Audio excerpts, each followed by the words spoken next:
जय हिंद दोस्तों। हमेशा की तरह आज हम आपके लिए ऐसी कहानी लेकर आए हैं जो आपके जीवन से जुड़ी हो सकती है। चलिए कहानी शुरू करते हैं। एक परिवार में एक लड़की थी जिसका नाम कोमल होता है। कोमल अपने माता पिता की बहुत लाडली थी। कोमल के दो और भाई थे जो उससे बड़े थे। कोई भी चीज मांगने पर उसी वक्त सामने हाजिर हो जाती। पूरे घर में रौब था उसका। पूरे परिवार और नौकरों पर राजकुमारी की तरह हुक्म चलाती थी कोमल। स्कूल में भी पूरा रौब था उसका। बड़े घर की लाडली जो थी और हर कोई उससे दोस्ती करना चाहता था। थोड़े ही दिनों में उसके बहुत से दोस्त बन गए। इन दिनों उसके घर एक रिश्ता आया। खानदानी लोग थे और पापा की उनके साथ पुरानी जान पहचान थी। कोमल के साथ कोई जबरदस्ती नहीं थी, पर कोमल ने फिर भी हाँ कर दी क्योंकि वह अपने परिवार से बहुत प्यार करती थी। वह जानती थी कि वह लोग उसका अच्छा ही सोचेंगे। लड़के का नाम राहुल था। राहुल काफी पढ़ा लिखा और समझदार लड़का था। ससुराल वाले भी बहुत अच्छे थे। ससुराल में कोमल की जगह वैसी ही थी जैसी कि मायके में। कोई भी काम कोमल की सलाह के बिना नहीं होता था। सबकी लाडली बहू बन गई थी। कुछ ही दिनों में उसने एक बच्चे को जन्म दिया। उसका नाम उसने रोहन रखा था। रोहन कोमल को जान से प्यारा था। पोता पाकर ससुराल वाले तो फूले नहीं समाते थे। कोमल कभी कभी सोचती कि उसकी किस्मत कितनी अच्छी है। उसके अपने उसे कितना प्यार करते हैं। चाहे जीवन में कैसा भी समय आए, मेरे अपने हमेशा मेरे साथ हैं। मैं कभी अकेली नहीं हो सकती। कितनी खुशकिस्मत हूं मैं। पर शायद कोमल की खुशियों को उसकी अपनी ही नजर लग गई। एक दिन वह मायके जाने की जिद कर बैठी। राहुल को बहुत काम था, लेकिन वह फिर भी उसे ले गया। रास्ते में उनकी गाड़ी का एक्सीडेंट हो जाता है। कोमल, राहुल और रोहन बहुत बुरी तरह से जख्मी हो गए।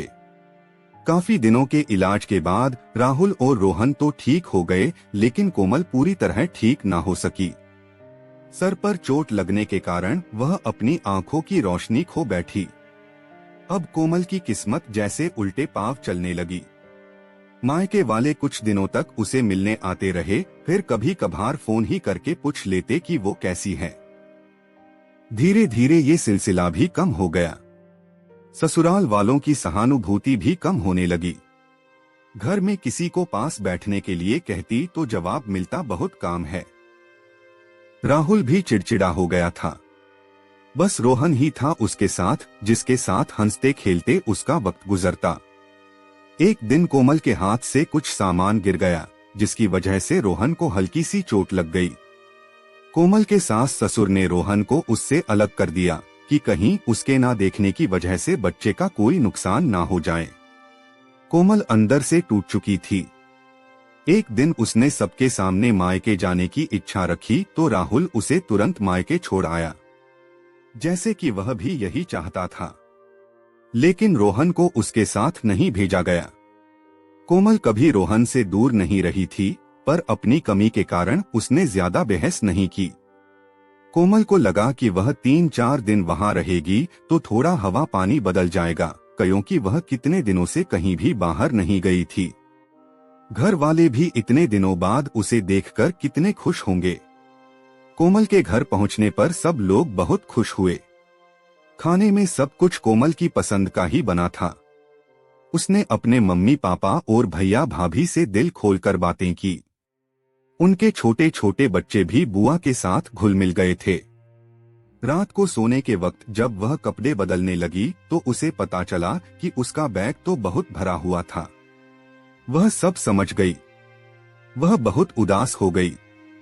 कुछ दिनों तक तो सब ठीक रहा, फिर जैसे जैसे दिन बीतने लगे सबका व्यवहार बदल रहा था। वह लोग जैसे थक चुके थे।